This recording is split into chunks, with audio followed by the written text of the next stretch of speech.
Hi hello ನಮಸ್ತೆ friends welcome to Davanagere tutorials. Friends, ಇವತ್ತಿನ ಈ ತರಗತಿಯಲ್ಲಿ ನಾವು ಶೈಕ್ಷಣಿಕ ಮನೋವಿಜ್ಞಾನ ವಿಷಯಕ್ಕೆ ಸಂಬಂಧಪಟ್ಟಂತೆ ಪ್ರಶ್ನೆ ಉತ್ತರಗಳನ್ನು ತಿಳಿತಾ ಹೋಗೋಣ. ಈ ಪ್ರಶ್ನೆ ಉತ್ತರಗಳು ನಿಮ್ಮ ಪರೀಕ್ಷಾ ತಯಾರಿಗೆ ಹಲವಾರು ರೀತಿಯಲ್ಲಿ ಹೆಲ್ಪ್ ಅನ್ನ ಮಾಡುತ್ತೆ.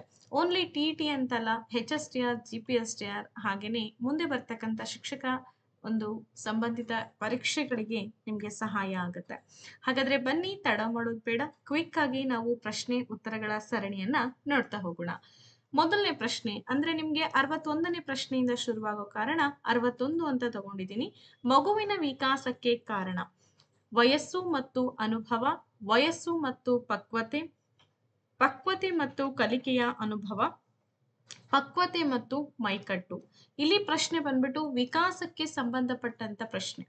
ನಿಮಗೆಲ್ಲ ಗೊತ್ತಿರೋ ಹಾಗೆ ವಿಕಾಸ ಅಂತಂದ್ರೆ ಮಗುವಿನ ಆಂತರಿಕ ಬದಲಾವಣೆಯಲ್ಲಿ ಆಗ್ತಕ್ಕಂತಹ ಬದಲಾವಣೆಗಳು ಅಲ್ವಾ. ಹಾಗಾಗಿ ವಿಕಾಸ ಅನ್ನೋದು ಪಕ್ವತೆ ಮತ್ತು ಕಲಿಕೆಯ ಅನುಭವಕ್ಕೆ ಕಾರಣ ಅಂತೇಳಿ ನಾವು ಕರಿತಾ ಇದ್ದೀವಿ. ಸೊ ಹಾಗಾಗಿ ಆಪ್ಷನ್ ನಂಬರ್ 3 ಸರಿಯಾಗಿದೆ. ಎರಡನೇ ಪ್ರಶ್ನೆಗೆ ಹೋಗುವಂತ ಸಮಯ. ಎರಡನೇ ಪ್ರಶ್ನೆ ಬಂದು ಹೀಗಿದೆ: ಶಿರಪಾದ ವಿಕಾಸದ ತತ್ವ ಎಂದರೆ? ಶಿರಪಾದಾಭಿಮುಖ ವಿಕಾಸದ ತತ್ವ ಎಂದರೆ ಏನು? ವಿಕಾಸವು ಕೇಂದ್ರ ಭಾಗದಿಂದ ಹೊರಗಿನ ಕಡೆಗೆ ಸಾಗುತ್ತದೆ. ವಿಕಾಸವು ತಲೆಯ ಕಡೆಯಿಂದ ಕಾಲಿನ ಬೆರಳುಗಳ ಕಡೆ ಸಾಗುತ್ತದೆ. ವಿಕಾಸವು ಎಲ್ಲಾ ದಿಕ್ಕಿನಲ್ಲಿ ಸಾಗುತ್ತದೆ. ವಿಕಾಸವು ದೇಹದ ಎಲ್ಲಾ ಭಾಗದಲ್ಲಿಯೂ ಕೂಡ ಹರಡುತ್ತದೆ ಅಂತ ಇದೆ. ಶಿರಪಾದ ವಿಕಾಸ ಅಂತಂದ್ರೆ ಮೊಟ್ಟ ಮೊದಲನೇದಾಗಿ ವಿಕಾಸ ಅನ್ನೋದು ತಲೆಯ ಕಡೆಯಿಂದ ಶುರುವಾಗಿ ಕಾಲಿನ ಬೆರಳುಗಳ ಕಡೆಗೆ ಸಾಗುತ್ತದೆ. ಇದು ವಿಕಾಸದ ಪ್ರಮುಖ ತತ್ವ ಅಂತೇಳಿ ನಾವು ಕರಿತೀವಿ. ಇದನ್ನ ಇನ್ನೊಂದು ಹೆಸರಲ್ಲೂ ಕೂಡ ಕರಿತೀವಿ, ಸೆಫೆಲೋಕಾರ್ಡಲ್ ತತ್ವ ಅಂತಲೂ ಕೂಡ ನಾವಿದ್ನ ಕರಿತಾ ಇದೀವಿ. ಇನ್ನೊಂದು ಕೇಂದ್ರ ಪರಿಧಿ ಅಭಿಮುಖ ತತ್ವ ಅಂತಾನೂ ಕೂಡ ಇದೆ. ಇದು ಪ್ರಮುಖವಾಗಿ ವಿಕಾಸ ಅನ್ನೋದು ಹೊಟ್ಟೆ ಭಾಗದಿಂದ ಅಂದ್ರೆ ಸೆಂಟರ್ ಪಾರ್ಟ್ ಇಂದ ಶುರುವಾಗಿ ನಂತರದಲ್ಲಿ ಒಂದು ಬೇರೆ ಬೇರೆ ಒಂದು ಅಂಗಾಂಗಗಳ ಮೇಲೆ ಅದು ಪ್ರಬಲತೆಯನ್ನ ಹೊಂದುವಂತ ಪ್ರಯತ್ನ ಆಗತ್ತೆ. ಸೊ ಅದನ್ನ ನಾವು ಏನಂತ ಕರಿದ್ವಿ? ಕೇಂದ್ರ ಪರಿಧಿ ಅಭಿಮುಖ ತತ್ವ. ಇದನ್ನ ನಾವು ಸೆಫೆಲೋಕಾರ್ಡಲ್ ತತ್ವ ಅಂತೇಳಿ ನಾವು ಕರಿತಾ ಇದೀವಿ. ಎಸ್, ನೆಕ್ಸ್ಟ್ ಪ್ರಶ್ನೆಗೆ ಹೋಗೋಣ. ಮಕ್ಕಳು ತಮ್ಮ ಪರಿಸರದಲ್ಲಿರುವ ವಸ್ತುಗಳನ್ನ ಅರ್ಥೈಸಿಕೊಳ್ಳಲು ಉಪಯೋಗಿಸುವಂತಹ ಜ್ಞಾನಾತ್ಮಕ ರಚನೆಗಳು ಅಂತ ಪ್ರಶ್ನೆ ಇದೆ. ಇಲ್ಲಿ ಸ್ವಾಂಗೀಕರಣ, ಹೊಂದಾಣಿಕೆ, ಸ್ಕೀಮಾ, ಸಮತೋಲನ ಈ ಸಿದ್ಧಾಂತ ಬಂದು ಜೀನ್ ಪಿಯಾಜೆರ್ ಅವರು ಹೇಳಿರ್ತಕ್ಕಂಥ ಜ್ಞಾನಾತ್ಮಕ ಒಂದು ವಿಕಾಸಕ್ಕೆ ಸಂಬಂಧಪಟ್ಟಂತ ಒಂದು ಪ್ರಶ್ನೆ. ಸೊ ಇವ್ರು ಹೇಳ್ತಾರೆ, ಮಕ್ಕಳು ತಮ್ಮ ಪರಿಸರದಲ್ಲಿ ಅಂದ್ರೆ ಒಂದು ಪರಿಸರದಲ್ಲಿ ಇರ್ತಕ್ಕಂಥ ವಸ್ತುಗಳನ್ನ ಅರ್ಥ ಮಾಡ್ಕೋಬೇಕು ಅಂತಂದ್ರೆ ಎಂತಹ ಜ್ಞಾನವನ್ನ ಅವರು ಯೂಸ್ ಮಾಡ್ತಾರೆ ಅಂದ್ರೆ ಅವರು ಸ್ಕೀಮಾವನ್ನ ಇಲ್ಲಿ ಯೂಸ್ ಮಾಡ್ತಾರೆ. ಅಂದ್ರೆ ಸ್ಕೀಮಾ ಅಂತಂದ್ರೆ ವಸ್ತುಗಳನ್ನ ಸಂರಚನೆ ಮಾಡುವಂಥದ್ದು, ವಸ್ತುಗಳನ್ನ ಅರ್ಥ ಮಾಡ್ಕೊಳ್ಳಿಕ್ಕೆ ಜ್ಞಾನದ ಸಂರಚನೆ ಇಲ್ಲಿ ಆಗತ್ತೆ. ಹಾಗಾಗಿ ಆಪ್ಷನ್ ನಂಬರ್ 3 ಸರಿಯಾದಂತ ಉತ್ತರ. ಇನ್ನ ಮುಂದಿನ ಪ್ರಶ್ನೆಗೆ ಹೋಗೋಣ. ವ್ಯಕ್ತಿಯ ಬುದ್ಧಿಶಕ್ತಿಯು ಈ ಕೆಳಗಿನ ಅಂಶದ ಪರಿಣಾಮವಾಗಿದೆ. ಬುದ್ಧಿಶಕ್ತಿ, ಇಂಟೆಲಿಜೆನ್ಸ್ ಅಂತಕ್ಕಂಥದ್ದು ಯಾವುಗಳ ಒಂದು ಫಲ ಅಂತೇಳಿ ನಾವು ಕರಿತಾ ಇದೀವಿ. ನೋಡಿ, ಅನುವಂಶೀಯತೆ ಇದೆ, ಪರಿಸರ ಇದೆ, ಅನುವಂಶೀಯತೆ ಮತ್ತು ಪರಿಸರ ಇದೆ, ಪೌಷ್ಟಿಕತೆ ಇದೆ. ಹಾಗಾದ್ರೆ ಇಲ್ಲಿ ಸರಿಯಾದಂತಹ ಉತ್ತರ ಬಂದ್ಬಿಟ್ಟು ಸರಿಯಾದ ಉತ್ತರ ಆಪ್ಷನ್ ನಂಬರ್ 3 ಆಗುತ್ತೆ. ಅನುವಂಶೀಯತೆ ಮತ್ತು ಪರಿಸರ ಇವೆರಡರ ಫಲನೇ ಬುದ್ಧಿಶಕ್ತಿ ಅಂತ ಹೇಳಿ ನಾವು ಕರೆಯುವಂಥದ್ದು. ಸೊ ಬುದ್ಧಿಶಕ್ತಿ ಅನ್ನೋದೇನಪ್ಪಾ ಅಂತಂದ್ರೆ ಅನುವಂಶೀಯತೆ ಮತ್ತು ಪರಿಸರ ಇವೆರಡರ ಒಂದು ಸಮ್ಮೇಳನದಿಂದ ಆಗ್ತಕ್ಕಂತ ಒಂದು ಅಂಶ. ಹಾಗಾಗಿ ಇದನ್ನ ನಾವು ಬುದ್ಧಿಶಕ್ತಿ ಅಂತ ಕರಿತಾ ಇದೀವಿ. ನೆಕ್ಸ್ಟ್ 65ನೇ ಪ್ರಶ್ನೆಗೆ ಹೋಗೋಣ. ಒಂದು ಮಗು ತನ್ನ ಸಮವಯಸ್ಕರಿಗಿಂತ ಉಚ್ಚಾರಣೆ, ಪದ ಸಂಪತ್ತಿನಲ್ಲಿ ಹಿಂದುಳಿದಿದೆ. ಇದಕ್ಕೆ ಏನ್ ಕಾರಣ? ಒಂದ್ ಮಗು ತಾನು ಫ್ರೆಂಡ್ಸ್ಗಿಂತಲೂ ಕೂಡ ತನ್ನ ಸಮವಯಸ್ಕರಿಗಿಂತಲೂ ಕೂಡ ಉಚ್ಚಾರಣೆ ಮತ್ತು ಪದ ಸಂಪತ್ನಲ್ಲಿ ಹಿಂದುಳಿದಿದೆ ಅಂತಂದಾಗ ಆ ಮಗು ಯಾವ ಕೊರತೆಯನ್ನ ಇಲ್ಲಿ ಎದುರಿಸ್ತಾ ಇದೆ? ಹಾಗಾದ್ರೆ ಇಲ್ಲಿ ನೀವು ಆಪ್ಷನ್ಸ್ ಗಳನ್ನ ನೋಡಬಹುದು. ವಿಕಾಸದಲ್ಲಿ ಕೊರತೆ, ಪಕ್ವತೆಯ ಕೊರತೆ, ಹಾಗೆ ಸೂಕ್ತ ಬೆಳವಣಿಗೆ ಇಲ್ಲದೆ ಇರುವುದು, ಪೌಷ್ಟಿಕತೆಯ ಕೊರತೆ ಅಂತೇಳಿ. ಹಾಗಾದ್ರೆ ಸರಿಯಾದ ಉತ್ತರ ಯಾವ್ದು ಹೇಳಿ ನೋಡೋಣ.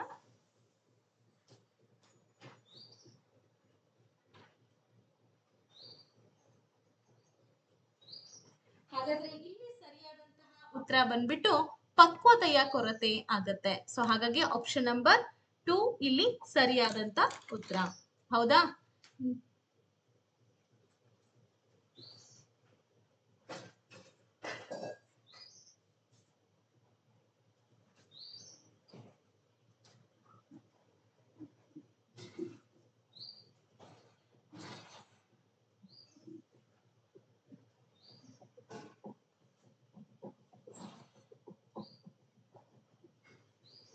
ಓಕೆ, ಹಾಗಿದ್ರೆ ನಾವು ನೆಕ್ಸ್ಟ್ ಪ್ರಶ್ನೆ ಕಡೆಗೆ ಹೋಗೋಣ. ಮುಂದಿನ ಪ್ರಶ್ನೆ ಏನಿದೆ ಅಂತ ನೀವೆಲ್ಲ ಗೆಸ್ ಮಾಡಿದ್ದೀರಾ ಅಲ್ವಾ? ಎಸ್.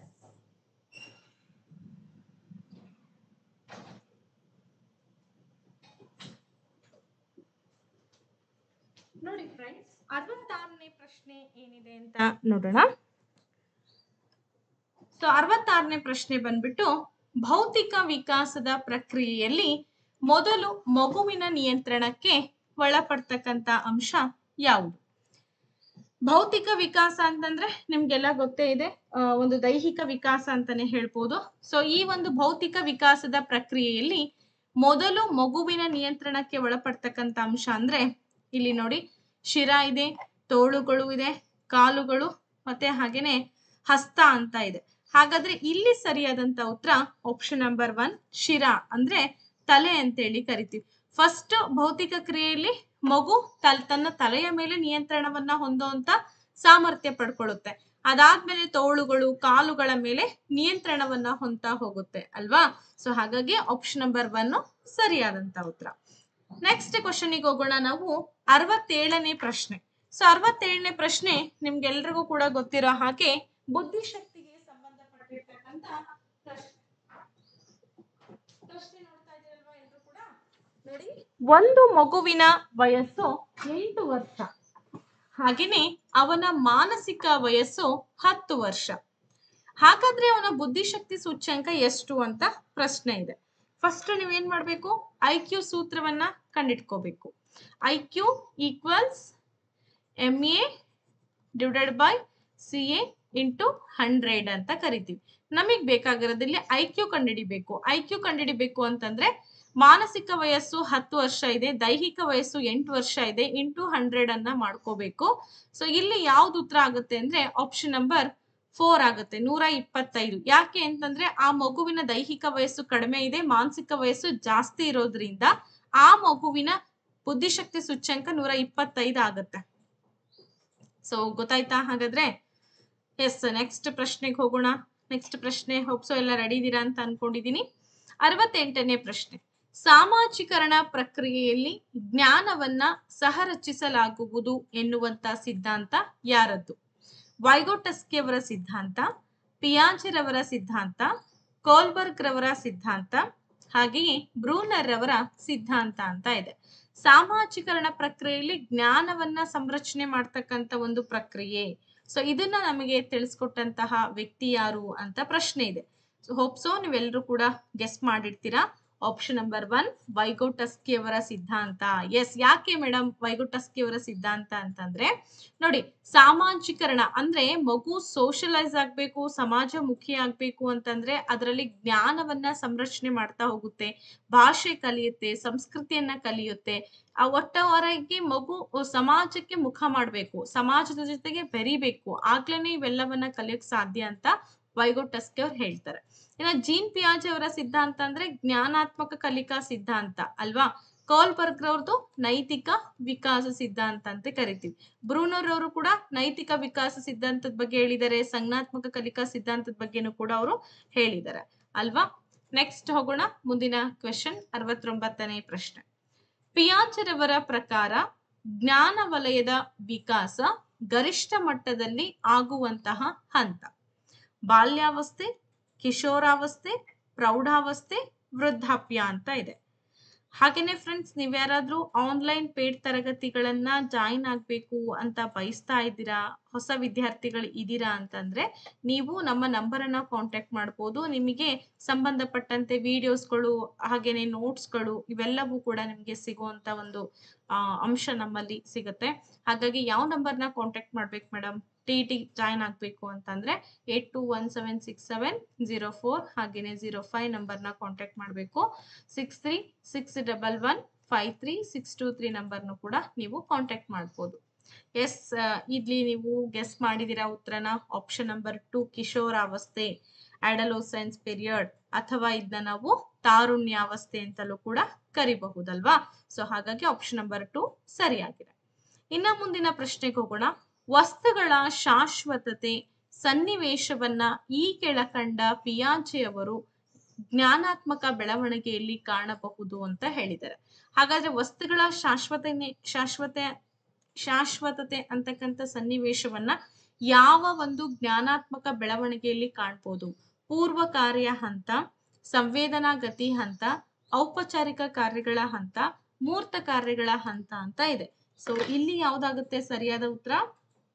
ಎಸ್, ನೀವೆಲ್ಲ ಗೆಸ್ ಮಾಡಿದೀರಾ ಅಂತ ಅನ್ಕೊಂಡಿದೀನಿ. ವಸ್ತುಗಳ ಶಾಶ್ವತತೆ ಬಗ್ಗೆ ಯಾವ ಸನ್ನಿವೇಶದಲ್ಲಿ ಪಿಯಾಜೆರವರು ಹೇಳಿರೋ ಪ್ರಕಾರ ಆ ಒಂದು ಅಕ್ವೈರ್ ಮಾಡ್ಕೊಳ್ಳುತ್ತೆ, ಬೆಳವಣಿಗೆ ಆಗುತ್ತೆ ಅನ್ನೋದ್ರ ಬಗ್ಗೆ ಹೇಳಿರೋವಂಥದ್ದು.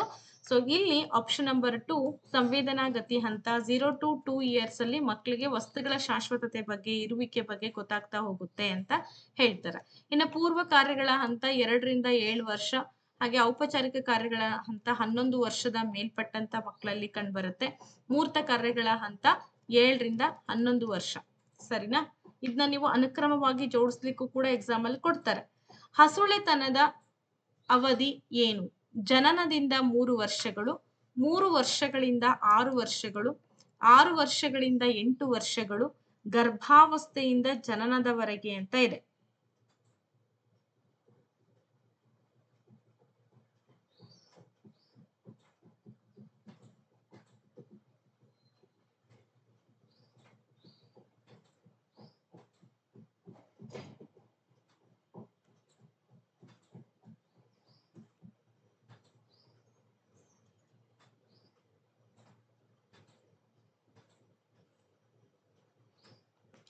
ನೋಡಿ, ಹಸುಳೆತನ ಹಂತದ ಅವಧಿ ಯಾವುದು?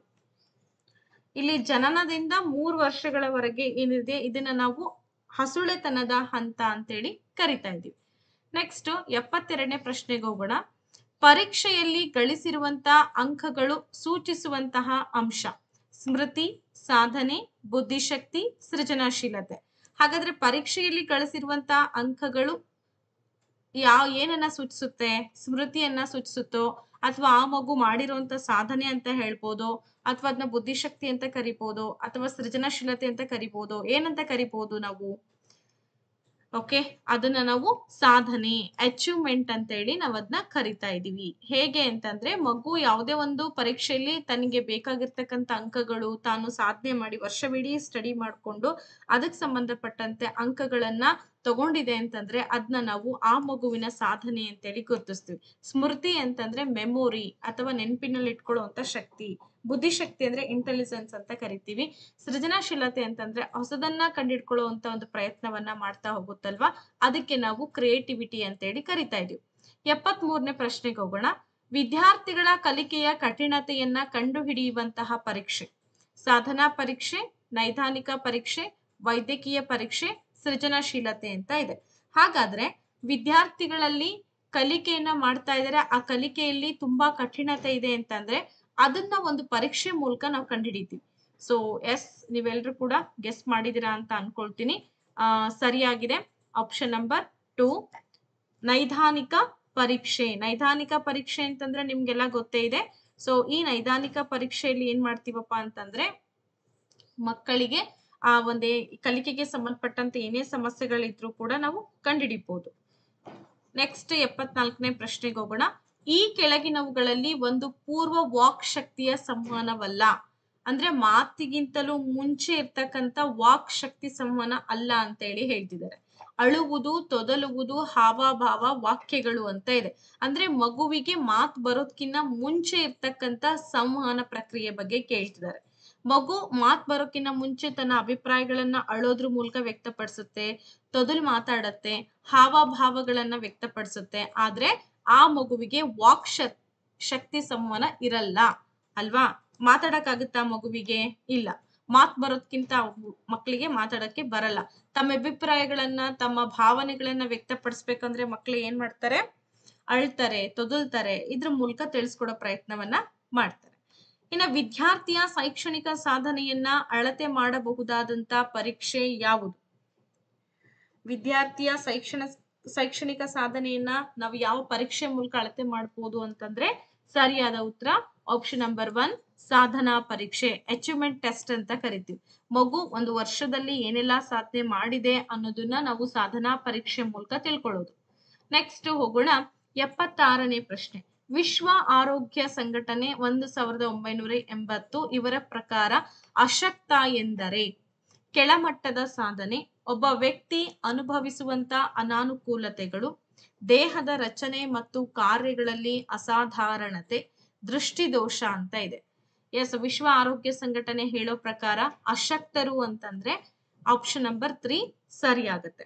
ಯಾಕೆ ಅಂದ್ರೆ ದೇಹದ ರಚನೆ ಮತ್ತು ಕಾರ್ಯಗಳಲ್ಲಿ ಅಸಾಧಾರಣತೆ ಅಂದ್ರೆ ಅವರಿಗೆ ಕೆಲವೊಂದ್ಸಲ ಏನಾಗುತ್ತೆ ಅಂದ್ರೆ ಪರಿಪೂರ್ಣವಾಗಿ ಎಫರ್ಟ್ ಹಾಕಕ್ ಆಗಲ್ಲ, ಅವರಿಗೆ ಬೇಕಾಗಿರೋಂಥ ಅಂಗಾಂಗಗಳು ಊನ ಆಗಿರುತ್ತೆ. ಆ ಸಂದರ್ಭದಲ್ಲಿ ಅವರು ದೇಹದ ರಚನೆ ಆಗಿರ್ಬೋದು, ಕಾರ್ಯಗಳಲ್ಲಿ ಕೆಲವೊಂದು ಕೆಲಸಗಳನ್ನ ಮಾಡಕ್ ಆಗಲ್ಲ. ಮಂದಗಾಮಿಯಾಗಿ ಕಲಿತಕ್ಕಂಥವರ ಬುದ್ಧಿಶಕ್ತಿ ಸೂಚ್ಯಂಕ ಎಷ್ಟಿರುತ್ತೆ? 70ರಿಂದ 90, 90ರಿಂದ 110, 110ರಿಂದ 120, 50ಕ್ಕೆ ಮೇಲ್ಪಟ್ಟು ಅಂತ ಇದೆ.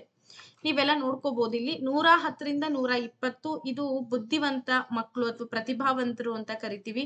90ರಿಂದ 110 ಕೂಡ ಬುದ್ಧಿವಂತರಲ್ಲೇ ಬರುತ್ತಾರೆ. ಇದು ಅತಿ ಬುದ್ಧಿವಂತರಾದ್ರೆ ಇದು ಬುದ್ಧಿವಂತರು ಬರ್ತಾರೆ. 50ಕ್ಕಿಂತ ಮೇಲ್ಪಟ್ಟವರು ಅಂತಂದ್ರೆ ಕೆಲವೊಂದು ಮಾನಸಿಕ ನ್ಯೂನತೆ ಉಳ್ಳವರು ಅಂತ ಮಕ್ಕಳು ಬರ್ತಾರೆ. 70ರಿಂದ 90 ಅಂದಾಗ ಮಂದಗಾಮಿಯಾಗಿ ಕಲಿತಕ್ಕಂತ ಮಕ್ಕಳು ಅಂತ ಹೇಳಿ ನಾವು ಗುರುತಿಸ್ತಾ ಇದೀವಿ. ಹೌದಾ? ನೆಕ್ಸ್ಟ್ ಪ್ರಶ್ನೆಗೆ ಹೋಗೋಣ. 78ನೇ ಪ್ರಶ್ನೆ. ಡಿಸ್ಲೆಕ್ಸಿಯಾ ಎಂದರೆ ಮಾನಸಿಕ ಅಸ್ವಸ್ಥತೆ, ವರ್ತನಾ ಅಸ್ವಸ್ಥತೆ, ವಾಚನ ಸಮಸ್ಯೆ, ಬರವಣಿಗೆ ಸಮಸ್ಯೆ ಅಂತ ಇದೆ. ಎಸ್, ನೀವೆಲ್ಲ ಸುಮಾರು ಸಲ ಈ ಪ್ರಶ್ನೆ ಕೇಳಿದ್ದೀರಾ ಅಂತ ಅನ್ಕೊಳ್ತೀನಿ. ಇದು ಏನಪ್ಪಾ ಅಂತಂದ್ರೆ ಒಂದು ವಾಚನ ಸಮಸ್ಯೆ ಅಥವಾ ಮಾತುಗಾರಿಕೆ ಅಂತ ಹೇಳ್ತೀವಿ, ಓದೋ ಅಂತ ಸಮಸ್ಯೆಗೆ ಸಂಬಂಧಪಟ್ಟಿರುವಂತ ಪ್ರಾಬ್ಲಮ್ ಇದು. ಹಾಗಾಗಿ ನಾವು ಅದನ್ನ ಗುರುತಿಸಿದ್ವಿ. ನೆಕ್ಸ್ಟ್ 79ನೇ ಪ್ರಶ್ನೆಗೆ ಹೋಗೋಣ. ಸೃಜನಶೀಲತೆಯ ಕೊನೆಯ ಹಂತ ಯಾವುದು? ಸೃಜನಶೀಲತೆಯ ಕೊನೆಯ ಹಂತ ಪ್ರೇರಣೆ ಅಥವಾ ಸ್ಫೂರ್ತಿ, ತಾಳೆ ನೋಡುವುದು, ವೀಕ್ಷಣೆ, ಪರಿಶೀಲನೆ ಅಂತ ಇದೆ. ಸೊ ಹಾಗಾಗಿ ಇದರ ಕೊನೆ ಹಂತ ಅಂದ್ರೆ ಪರಿಶೀಲನೆ ಅಂತೇಳಿ ನಾವು ಗುರುತಿಸ್ತಾ ಇದೀವಿ. ನೆಕ್ಸ್ಟ್ 80ನೇ ಕ್ವಶನ್ಗೆ ಹೋಗೋಣ. ಮಕ್ಕಳು ಸಾಮಾನ್ಯ ವರ್ತನೆಗಳಿಂದ ಭಿನ್ನವಾಗಿ ಸಾಮಾಜಿಕ ಅನಪೇಕ್ಷಿತ ರೀತಿಯಲ್ಲಿ ವರ್ತಿಸಿದಾಗ ಅವರನ್ನ ನಾವ್ ಏನಂತ ಕರಿತಾ ಇದೀವಿ? ಅಪರಾಧಿಗಳು ಅಂತ ಹೇಳ್ತೀವ, ನರವ್ಯಾಧಿಗ್ರಸ್ತ ಅಂತ ಹೇಳ್ತೀವ, ಸಾಮಾಜಿಕವಾಗಿ ಹಿಂದುಳಿದವರು ಅಂತ ಹೇಳ್ತೀವ, ಅಥವಾ ಶೈಕ್ಷಣಿಕವಾಗಿ ಹಿಂದುಳಿದವರು ಅಂತ ಹೇಳ್ತೀವ? ನೋಡಿ, ಮಕ್ಕಳು ಸಾಮಾನ್ಯ ವರ್ತನೆಗಳಿಗಿಂತಲೂ ಕೂಡ ವಿಭಿನ್ನವಾಗಿ ಅನಪೇಕ್ಷಿತ ವರ್ತನೆಯನ್ನ ವರ್ತಿಸ್ತಾ ಇದ್ದಾರೆ ಅಂತಂದ್ರೆ ಅಂತ ಮಕ್ಕಳನ್ನ ಎಂತವ್ರು ಅಂತ ಕರಿಬಹುದು?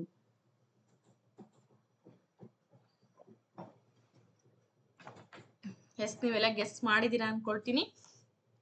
ಸರಿಯಾದ ಉತ್ತರ ಬಂದು ಅಪರಾಧಿಗಳು ಅಂತ ಹೇಳ್ಬೋದು ಅಲ್ವಾ?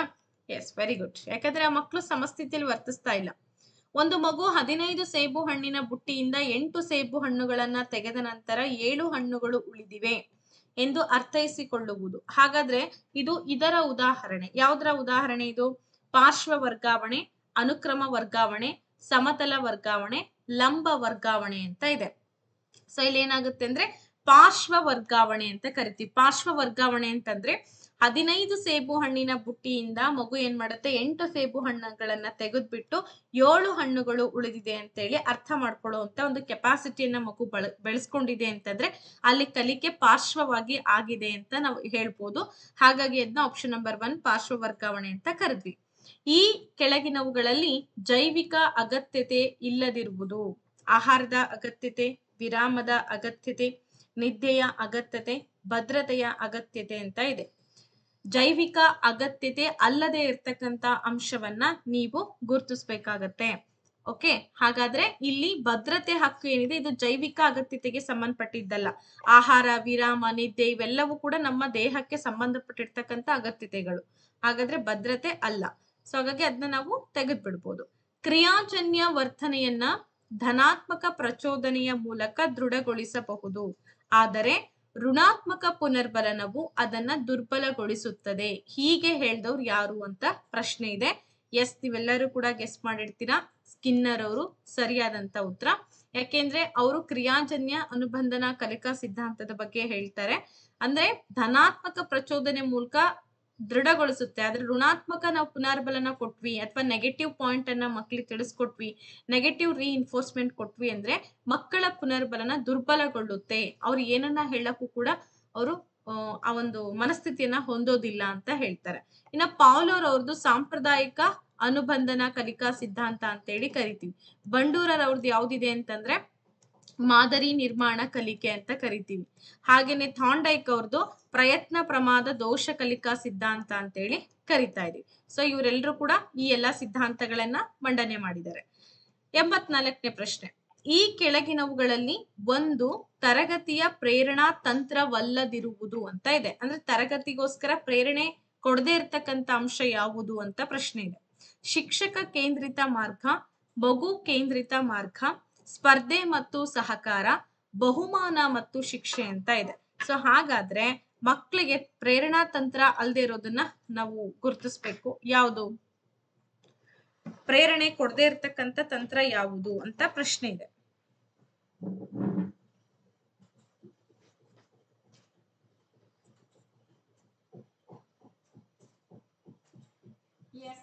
ನೀವೆಲ್ಲರೂ ಕೂಡ ಗುರುತಿಸಿದೀರಾ. ಶಿಕ್ಷಕ ಕೇಂದ್ರಿತ ಮಾರ್ಗ ಏನಿದೆ ಇದು ತರಗತಿಯ ಪ್ರೇರಣಾ ತಂತ್ರ ಅಲ್ಲ. ಯಾಕೆಂದ್ರೆ ಇಲ್ಲಿ ಶಿಕ್ಷಕನೇ ಓರಿಯೆಂಟೆಡ್ ಆಗಿರ್ತಾನೆ, ಟೀಚರ್ ಓರಿಯೆಂಟೆಡ್ ಒಂದು ಕ್ಲಾಸ್ ಇರುತ್ತೆ. ಹಾಗಾಗಿ ಇದನ್ನ ನಾವು ಒಳ್ಳೆ ಮಾರ್ಗ ಅಲ್ಲ. ಮಗು ಕೇಂದ್ರಿತ ಮಾರ್ಗ, ಸ್ಪರ್ಧೆಗಳು, ಸಹಕಾರಗಳು, ಬಹುಮಾನ, ಶಿಕ್ಷೆ ಇವೆಲ್ಲವೂ ಕೂಡ ತರಗತಿಯ ಪ್ರೇರಣಾ ತಂತ್ರಗಳೇ. ಇನ್ನು ನೆಕ್ಸ್ಟ್ 85ನೇ ಪ್ರಶ್ನೆಗೆ ಹೋಗ್ತಾ ಇದೀವಿ. ಅನುವಂಶೀಯತೆಯ ಪ್ರಕಾರ ಒಂದು ಮಗು ಅನುವಂಶಿಕವಾಗಿ ತಂದೆ ತಾಯಿಯರಿಂದ ಎಲ್ಲಾ ಪ್ರಬಲ ಗುಣಲಕ್ಷಣಗಳನ್ನ ಪಡೆದುಕೊಳ್ಳುತ್ತೆ. 50% ಪಿತೃವಿನ ಮತ್ತು 50% ಮಾತೃವಿನ ಕಡೆಯಿಂದ ಪಡ್ಕೊಳ್ಳುತ್ತೆ. 75% ತಾಯಿಯಿಂದ ಮತ್ತು 25% ತಂದೆಯಿಂದ ಪಡ್ಕೊಳ್ಳುತ್ತೆ. ತಂದೆ ಮತ್ತು ತಾಯಿಯವರ ಎಲ್ಲಾ ದುರ್ಬಲ ಗುಣಲಕ್ಷಣಗಳನ್ನ ಪಡ್ಕೊಳ್ಳುತ್ತೆ ಅಂತ ಇದೆ. ಸೊ ಹಾಗಾದ್ರೆ ಅನುವಂಶತೆ ಪ್ರಕಾರ ಒಂದು ಮಗು ಅನುವಂಶಿಕವಾಗಿ 50% ತಂದೆಯಿಂದ, ಇನ್ನು 50% ಮಾತೃವಿನ ಕಡೆಯಿಂದ ಪಡ್ಕೊಳ್ಳುತ್ತೆ. ಓಕೆ, ಹಾಗಾಗಿ ನಾವು ಅದನ್ನ ಆನ್ಸರ್ ಅಂತ ಹೇಳ್ಬೋದು. ಇನ್ನು 86ನೇ ಪ್ರಶ್ನೆಗೆ ಹೋಗೋಣ. ಅನಾರೋಗ್ಯಕರ ಮನೋಧೋರಣೆ, ಮೂಢನಂಬಿಕೆ, ಭಯ ಇವುಗಳನ್ನ ತೊಡೆದು ಹಾಕ್ಲಿಕ್ಕೆ ಬಳಸಬಹುದಾದಂತ ಸಿದ್ಧಾಂತವನ್ನ ನಾವೇನಂತ ಕರಿತಾ ಇದ್ದೀವಿ? ಪ್ರಯತ್ನ ದೋಷ ಕಲಿಕೆ, ಒಳನೋಟ ಕಲಿಕೆ, ಕ್ರಿಯಾಜನ್ಯ ಅನುಬಂಧನ, ಸಾಂಪ್ರದಾಯಿಕ ಅನುಬಂಧನ ಅಂತ ಇದೆ. ಎಸ್, ಇದಕ್ಕೆ ಸರಿಯಾದ ಉತ್ತರ ಸಾಂಪ್ರದಾಯಿಕ ಅನುಬಂಧನ. ಯಾಕೆ ಅಂತಂದ್ರೆ JB ವಾಟ್ಸನ್ ಕೂಡ ಒಂದು ಅಲ್ಬರ್ಟ್ ಅಂತಕ್ಕಂಥ ಮಗುವಿನ ಮೇಲೆ ಪ್ರಯೋಗವನ್ನ ಮಾಡ್ತಾನೆ ಅಲ್ವಾ. ಆ ಒಂದು ಉದ್ದೇಶವನ್ನ ಇಟ್ಕೊಂಡು ನಾವು ಭಯ ಮತ್ತು ಅನಾರೋಗ್ಯಕರ ಮನೋಧೋರಣೆ, ಮೂಢನಂಬಿಕೆಗಳನ್ನ ಹೊಡೆದೋಡಿಸ್ಲಿಕ್ಕಿರ್ತಕ್ಕಂಥ ಒಂದು ಮೆಥಡ್ ಅಂತೇಳಿ ನಾವ್ ಅದನ್ನ ಚೂಸ್ ಮಾಡ್ತಾ ಇದೀವಿ. ನೆಕ್ಸ್ಟ್ ನೋಡೋದಾದ್ರೆ 87ನೇ ಪ್ರಶ್ನೆ, ಈ ಕೆಳಗಿನವುಗಳಲ್ಲಿ ಕ್ರಿಯಾಜನ್ಯ ಅನುಬಂಧನಕ್ಕೆ ಸೇರದೆ ಇರ್ತಕ್ಕಂಥ ಅಂಶ ಯಾವುದು ಅಂತ ಕೇಳಿದ್ದಾರೆ. ರೂಪಿಸುವಿಕೆ, ಅಳಿಸಿ ಹೋಗುವಿಕೆ, ಸ್ವಾಭಾವಿಕವಾಗಿ ಪುನಃ ಪಡ್ಕೊಳ್ಳೋದು, ಪ್ರಚೋದನೆ ಇಲ್ಲ, ಪ್ರತಿಕ್ರಿಯೆನೂ ಕೂಡ ಇಲ್ಲ ಅಂತ ಇದೆ. ಹಾಗಾದ್ರೆ ಕ್ರಿಯಾಜನ್ಯ ಅನುಬಂಧನಕ್ಕೆ ಸೇರದೆ ಇರ್ತಕ್ಕಂಥ ಅಂಶ ಅಂದ್ರೆ ಆಪ್ಷನ್ ನಂಬರ್ 4 ಆಗುತ್ತೆ. ಪ್ರಚೋದನೆನೂ ಇಲ್ಲ, ಪ್ರತಿಕ್ರಿಯೆನೂ ಇಲ್ಲ ಅಂತ ಇಲ್ಲ. ಅಲ್ಲಿ ಪ್ರಚೋದನೆ ಪ್ರತಿಕ್ರಿಯೆಗೆ ಯಥೇಚ್ಛವಾದಂತ ಅಂಶವನ್ನ ಕೊಡ್ತಾರೆ. ಹಾಗಾಗಿ ಆಪ್ಷನ್ ನಂಬರ್ 4 ರಿಮೂವ್ ಆಗುತ್ತೆ. ಒಳನೋಟ ಕಲಿಕೆಯಲ್ಲಿ ಬಳಸದೇ ಇರುವಂತಹ ಮಾರ್ಗ, ಒಳನೋಟ ಕಲಿಕೆಯನ್ನ ಮಂಡನೆ ಮಾಡಿದಂತವ್ರು ಕೊಹಲರ್. ಓಕೆ, ಕೊಹಲರ್ ಅವರು ಒಳನೋಟ ಕಲಿಕೆ ಬಗ್ಗೆ ಹೇಳ್ತಾರೆ. ಪ್ರಯತ್ನ ದೋಷ ಕಲಿಕೆ, ಸಮಸ್ಯೆ ಪರಿಹಾರ, ಇಡಿಯಿಂದ ಬಿಡಿಯ ಕಡೆಗೆ, ಸಮಗ್ರವಾಗಿಸುವುದು ಅಂತ ಇದೆ.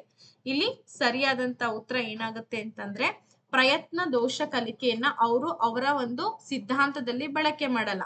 ಸಮಸ್ಯೆ ಪರಿಹಾರ ಮಾಡೋದು, ಇಡಿಯಿಂದ ಬಿಡಿ ಕಡೆಗೆ, ಸಮಗ್ರವಾಗಿಸುವುದು, ಈ ಮೂರು ಕೂಡ ಒಂದೇ ಥೇರಿ ಅಂಡರ್ ಅಲ್ಲಿ ಬರ್ತಕ್ಕಂಥದ್ದು. ಹಾಗಾಗಿ ಆಪ್ಷನ್ ನಂಬರ್ 1 ಅನ್ನ ನಾವು ಚೂಸ್ ಮಾಡ್ಬೋದು. ಕಲಿಕೆಯ ಪ್ರಕ್ರಿಯೆಯಲ್ಲಿ ಪ್ರತಿಕ್ರಿಯೆಯು ಹೆಚ್ಚು ಸಂಭವನೀಯವಾಗಿ ಪುನರ್ಬಲನದ ಮೂಲಕ ಆಗುತ್ತೆ. ಯಾವ ಕಲಿಕೆಯಲ್ಲಿ ಆಗುತ್ತೆ? ಸಾಂಪ್ರದಾಯಿಕ ಅನುಬಂಧನದಲ್ಲಿ, ಕ್ರಿಯಾಜನ್ಯ ಅನುಬಂಧನದಲ್ಲಿ, ಪ್ರಯತ್ನ ಮತ್ತು ದೋಷ ಕಲಿಕೆಯಲ್ಲಿ, ಒಳನೋಟ ಕಲಿಕೆಯಲ್ಲಿ ಅಂತ ಇದೆ. ಸೊ ನೋಡಿ, ನೀವೆಲ್ಲ ಯೋಚನೆ ಮಾಡ್ಬೋದು. ಸರಿಯಾದ ಉತ್ತರ ಆಪ್ಷನ್ ನಂಬರ್ 2, ಕ್ರಿಯಾಜನ್ಯ ಅನುಬಂಧನದಲ್ಲಿ ಪುನರ್ಬಲನ ಆಗುತ್ತೆ. ಕೊನೆ ಪ್ರಶ್ನೆ ಈ ಸೆಷನ್ದು. ಮಕ್ಕಳು ತಂದೆ ತಾಯಿಯರನ್ನ ಹೋಲುತ್ತಾರೆ. ಇದು ಇದರ ಉದಾಹರಣೆ. ಸಾಮ್ಯತೆಯ ನಿಯಮ, ಭಿನ್ನತೆಯ ನಿಯಮ, ದುರ್ಬಲತೆಯ ನಿಯಮ, ಪ್ರಬಲ ನಿಯಮ ಅಂತ ಇದೆ. ಮಕ್ಕಳು ತಂದೆ ತಾಯಿಗಳನ್ನ ಹೋಲ್ತಾರೆ ಅಂತಂದ್ರೆ ಇದು ಯಾವ್ದಕ್ಕೆ ಸಂಬಂಧಪಟ್ಟಿದೆ? ಸಾಮ್ಯತೆಯ ನಿಯಮಕ್ಕೆ ಸಂಬಂಧಪಟ್ಟಿದೆ. ಓಕೆ, ಹಾಗಾದ್ರೆ ಇವತ್ತು ನಾವು 30 ಪ್ರಶ್ನೋತ್ತರಗಳ ಸರಣಿಯನ್ನ ನೋಡಿದೀವಿ. ಹೋಪ್ಸೋ ನಿಮ್ಗೆಲ್ರಿಗೂ ಕೂಡ ಇದ್ರ ಬಗ್ಗೆ ಅರ್ಥ ಆಗಿದೆ ಅಂತ ಅನ್ಕೊಳ್ತೀನಿ. ಯಾರಾದ್ರೂ ಪೇಡ್ ಕ್ಲಾಸ್ ಅನ್ನ ಜಾಯಿನ್ ಆಗ್ಬೇಕು, ಈ ತರ PDF ನೋಟ್ಸು ವಿಡಿಯೋಗಳಿಗೆ ಅವಶ್ಯಕತೆ ಇದೆ ಅಂತ ಅಂದ್ರೆ ನಮ್ ನಂಬರ್ ಅನ್ನ ಕಾಂಟ್ಯಾಕ್ಟ್ ಮಾಡ್ಬೋದು. 8217670405 ನಂಬರ್ ಅನ್ನ ಕಾಂಟ್ಯಾಕ್ಟ್ ಮಾಡಿ. ಹಾಗೇನೆ 6361153623 ನಂಬರ್ನ ನೀವು ಕಾಂಟ್ಯಾಕ್ಟ್ ಮಾಡ್ಬೋದು. ಓಕೆ, ಈ ತರಗತಿ ನಿಮ್ಗೆ ಇಷ್ಟ ಆಗಿದ್ರೆ ದಯವಿಟ್ಟು ಲೈಕ್ ಅಂಡ್ ಶೇರ್ ಮಾಡಿ, ಕಮೆಂಟ್ ಕೂಡ ಮಾಡಿ. ಜೊತೆಗೆ ಸಬ್ಸ್ಕ್ರೈಬ್ ಆಗದೆ ಇದ್ದರೂ ನಮ್ಮ ಚಾನಲ್ನ ಸಬ್ಸ್ಕ್ರೈಬ್ ಮಾಡ್ಕೊಳ್ಳಿ ಅಂತ ಹೇಳ್ತಾ, thank you so much and take care. Bye bye.